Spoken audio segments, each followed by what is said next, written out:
Hello, everyone. I'm Tom Wistrcill. I'm JT Wistrcill. We'd like to welcome you to another edition of From the Couch. Playoffs, Wildcard Weekend is done, and it was a wacky weekend. Very much so. And I'm hurting a little bit. I'm going to be honest with you. Still wear the hat, though. I'm wearing the hat. Just because I'm mad at you doesn't mean I don't care. That's my message to the Steelers. Okay, so before we get into that, here's what we're going to do. 3 each takeaways. We're going to talk about next weekend, give our predictions on the 4 games next weekend. So as we look forward to the divisional round of the playoffs. So I'm going to go first. Yes. Because I got my Steelers hat on. Last week we played the JV team. The Browns beat us. This year we had the varsity in. We're ready to roll. It's the Steelers, Browns, playoffs, history.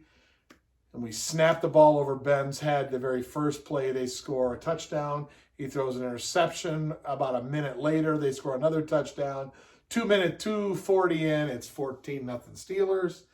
It honestly never got a lot better after that. The offense started to click, and then the defense couldn't make a stop.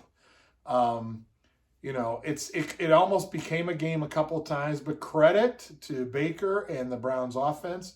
They handled the line of scrimmage on both sides of the ball, and they deserve to win. So it's just the way it is.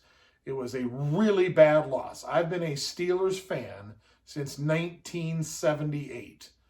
That was the worst I've ever felt after a Steelers game. We've lost playoff games before. We've never lost to the Browns before in the playoffs. And the way we lost, as bad as we looked, as slow as we looked, as much as we were dominated physically, it was really bad. So there's my thoughts. I could go on for another 10 minutes, but it was that bad. And I'm sorry, Ben. I love you. You're a first ballot Hall of Famer. But it's time for something different in Pittsburgh. We need a new quarterback. We need one that can move and do the things that the quarterbacks now can do. So there's my thought. What'd you think? Yeah, you're right. Yeah, it's tough. Correct me if I'm wrong. I believe that was Ben's first ever loss to the Browns in Pittsburgh. Correct. Yeah, so it's just crazy it comes in what could even be the last play of his game.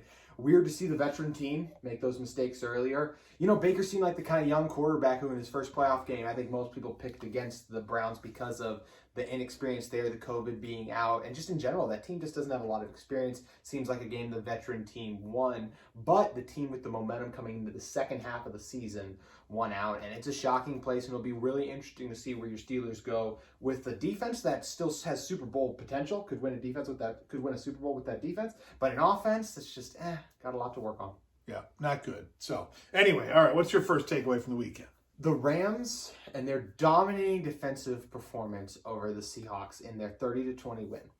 I haven't been a fan of a team since as long as you have, since 78. I've been a Vikings fan for a long time, and I've started to get into the NFL more over the last few seasons, but I've never seen an offensive line get dominated in a playoff game like the Rams defensive line dominated the Seattle offensive line.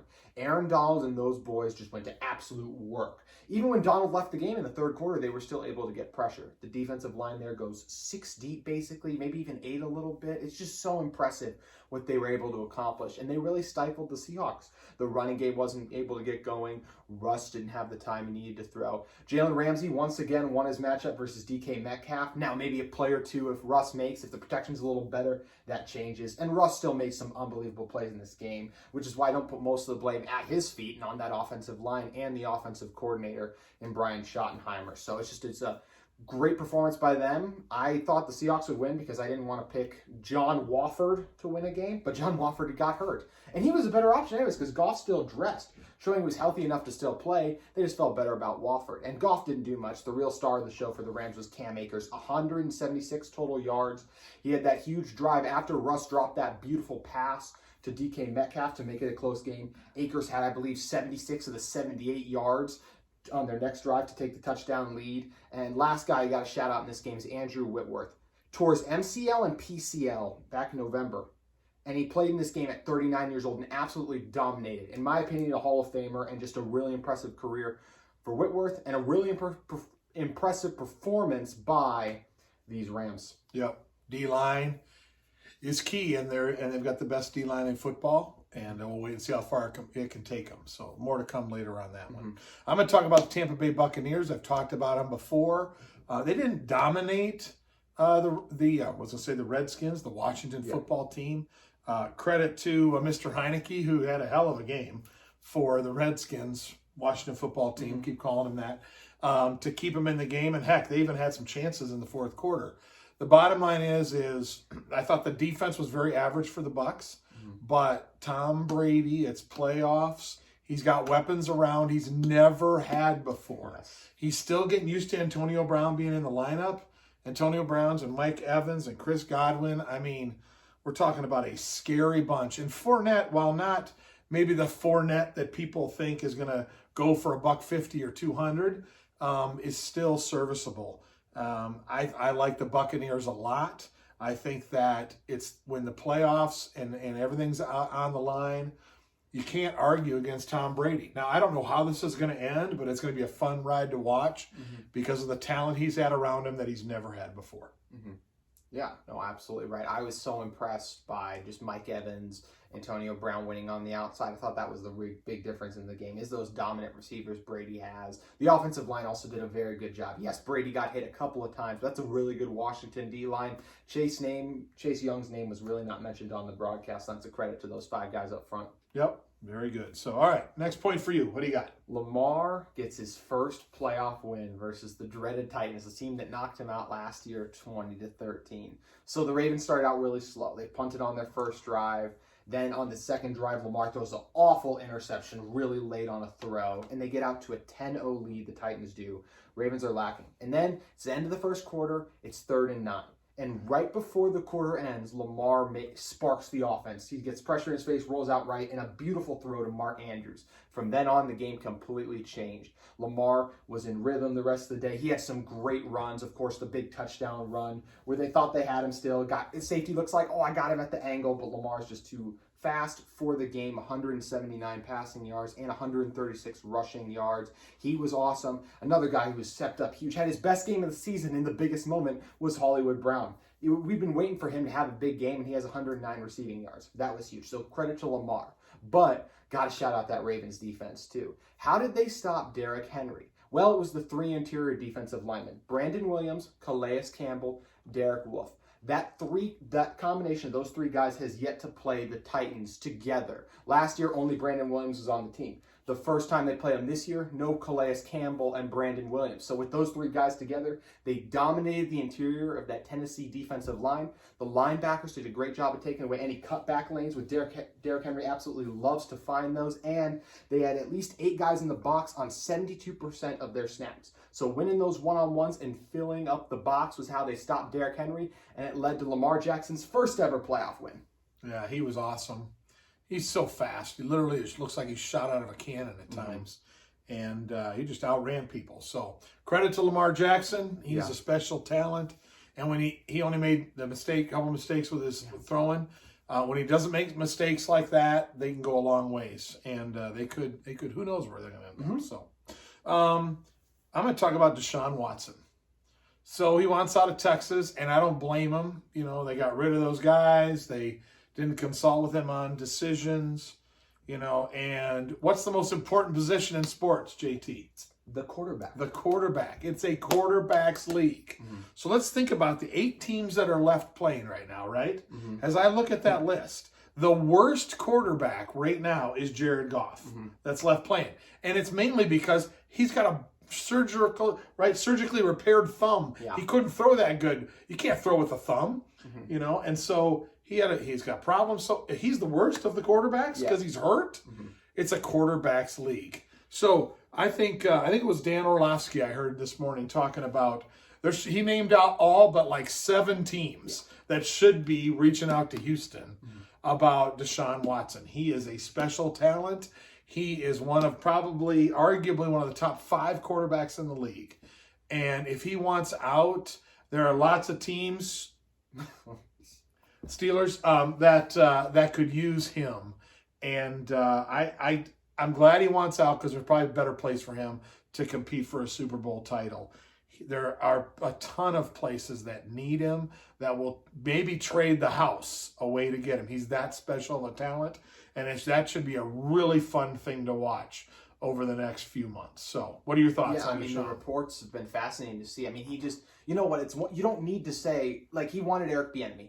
You don't need to hire Eric Bieniemy, but it might not be a bad idea to at least interview him. They're the only team with a head coaching vacancy that didn't even interview Bieniemy, so another thing that made him mad. The DeAndre Hopkins, a long list of things. The interesting thing is he has a no-trade clause. So let's say he doesn't want to go to Pittsburgh, for example. I'm not saying... No, he does. I'm not saying he I talked to him, and he'd love to be a Steeler. But he wouldn't want to. If I had the team that can offer the best package to me is Miami, and I think everyone would like to go live in Miami. So it's going to be really interesting to see how it plays People out. want to live in Pittsburgh. He is a top 5 quarterback for sure to me. Unbelievable season. He actually led the NFL in passing yards too. There is no way that the Dolphins are giving up on Tua that quick. They are not trading for Deshaun Watson. We shall see. There are plenty of other teams that'll give away a lot. So, all right, last point for you. What do you got? I got the Bills squeaking out a tough win versus the Colts 27-24. The Bills were outplayed for most of the game, but their explosive quarterback and explosive offense made enough plays to win them the day. Josh Allen going for 324 yards, making lots of big-time throws. My former Viking, Minneapolis Miracle Man himself, Stephon Diggs, has led the NFL in receiving yards and was huge in this game with 128 yards. Just such a good route runner, deep threat. He can do it all, and he's really shined in this Buffalo offense, as he did in this playoff game. And then Gabriel Davis. The last drive of the first half was huge when he had the two toe drag catches that set them up for the last touchdown. If you're a Colts fan, you're kicking yourself, no doubt. You get that late first half, you're driving, and you go for it on fourth down. You don't get it. Guy's open, and Rivers just backs up. You know, you'd think, oh, there's pressure in his face, but he just kind of starts fading away right away. The pressure was on the outside. He's got to step into that throw, not backpedal away from it. So I don't know what he's doing there. Other mistakes, jumping off sides on a key third down, extending that last drive. So they moved the ball really well, the Colts did. But the Bills made key plays on offense and defense in situations. They stepped up in the big moments. That's something Josh Allen didn't do last year. Yes, he almost had the fumble that almost cost him the game, but they were able to recover it, and they would have never even been in this game if it wasn't for the big-time throws he makes in this game. So I'm really excited to see what they're going to do moving forward. Yep, should be a great game. So let's talk about those games. Let's do it. This weekend. So first game, Saturday, Rams at the Packers, that great defensive line against Aaron Rodgers. What are you thinking? Really going to be a fun matchup. Fun fact about this one, the guy who started at left tackle for the Colts was on the Colts practice squad. So the Packers were actually able to sign him. So he's going to be the first player in NFL history, if he starts, to play for 2 teams in the playoffs. So that'll be crazy. I don't know if that'll factor into it or not, but just something kind of crazy wanted to throw out there. They're going to be able to get pressure on Rodgers. Can a guy like Alan Lazard and Marquise Valdes-Scantling, who's hit or miss if he's going to catch the ball or not, guys like Robert Tonyan, they're going to have to make plays. And of course, Jalen Ramsey on Devontae Adams, must-see TV. But in the end, I got to go with Aaron Rodgers. As much as it was, I thought Russell Wilson over John Wofford, I think Rodgers will just make the extra play or two. We don't even know if Aaron Donald's healthy enough to play in this game, which would be a huge factor against a much better Packers offensive line. So I'll go Green Bay. I agree. Aaron Rodgers is too good. They're going to make too many plays. It's probably going to be close for a while, but I could see this game breaking open, maybe a 2-touchdown win by the end there. So, all right, Saturday night, Ravens at Bills. Great game, I think this is going to be. Here's my thought on this. I think that Lamar Jackson, again, is the key to this game. If he doesn't turn the ball over with momentum, I think the Ravens can win this game. Unfortunately, I think he's going to turn the ball over. I think the Bills' defense is good enough. I think they're going to score enough points. I think Josh Allen has a lot of momentum going. So I think the Bills are going to pull it out, but I am going to predict overtime this game. There's my prediction. What do you think? We agree about quarterback turnovers, but I think a different quarterback is going to turn the ball over in Josh Allen. Marlon Humphrey, I forgot to mention this, played a phenomenal game against A.J. Brown after giving up some early catches. I think he's going to have a big game on Diggs. Marcus Peters, being the smart corner he is, yes, he makes some stupid decisions, but still, will get a pick as well in there. And I think Lamar in this Ravens offense, the rushing attack they pose, I think it's going to give the Bills some problems, and I think they're going to ride Lamar in their rushing attack and some big turnovers to a W down in Buffalo. Okay. Or up in Buffalo. Yep, up in Buffalo. Should be fun to watch there. So, okay, we move to Sunday. The Browns at the Chiefs. What do you think about that? Browns. Any chance for the Browns? I don't see it. I just as impressive as the Browns were. Number one, I don't expect overhead snaps, multiple interceptions. No offense, there's a massive difference in quarterbacks in this game. I think Mahomes makes the plays, even with the corners back the Browns are going to have. Tyreek Hill, Travis Kelce, his ability to buy time. It will be fun to see. That Browns defensive line is so good to see if they can get to Mahomes at all. But in the end, I can't pick against the reigning Super Bowl champs. Yeah, I don't think it's going to happen either. They were so excited to beat the Steelers. Now they're just happy to be there. Mm-hmm. And so, yeah, they could play loosey-goosey, but I don't see any way the Chiefs lose this game. I don't think it'll get ugly, but it has the potential to get ugly. So we'll see. And then the nightcap on Sunday, I think, is another great game. It's the old man game, yes. The Buccaneers against the Saints. And, I guess my thought on this, JT, is that, Drew Brees is not what he once was. But the Saints play with a lot of momentum, and Kamara is a difference maker. It's hard for me to pick against Tom Brady in the playoffs. I just mentioned that a little bit ago, their weapons. I think this is a really close game, and amazingly, I think Tom Brady makes a couple unbelievable plays on a late drive to lead him to a game-winning field goal as time expired. So I'm going with the Buccaneers. Fool me once, shame on you. Fool me twice, shame on me. Fool me 3 times, not Tom Brady. This is the time, I agree with you. They get it done. They go into New Orleans. They get the big win. Mike Evans is so due for a breakout game against Marshawn Lattimore. He has shut him down so many times in the past. I think this is the day he finally goes off. Or you know what? Maybe he struggles. They only have 2 other top 20 receivers in the NFL next to him as well. So I think they'll be all right if that were to happen. And defensively, I think they're going to be able to get some pressure. Last week, Teron Armstead, the left tackle, and Ryan Ramczyk, the right tackle. It's one of the best tackle combinations. Did a good job against Khalil Mack, Robert Quinn. This week, Shaq Barrett and Jason Pierre-Paul. Also, Devin White's a great blitzing linebacker, too. So I think they're going to be able to win that side of the ball. They're going to get some pressure, and that's going to be the difference. Breeze is going to get hit. He's going to turn the ball over, trying to take a deep shot because he can't get the ball out there. And it's just hard to beat an NFL team 3 times in a season, especially Tom Brady, who I doubt has ever lost to a team 3 times in a season. And I don't think that changes here. And I think they advance to the NFC Championship game. Yeah, I can't wait to watch that. And, this is what I consider the best weekend of NFL football all year, is the division round, the Elite 8, to see who gets to play in the championship games. So really looking forward to that. We'll be ready to watch it from the couch upstairs. So that's great. Literally right above. Literally right above. There you go. So, well, thank you for joining us here. We'll look forward to next week on another edition of From the Couch. We'll see you next time.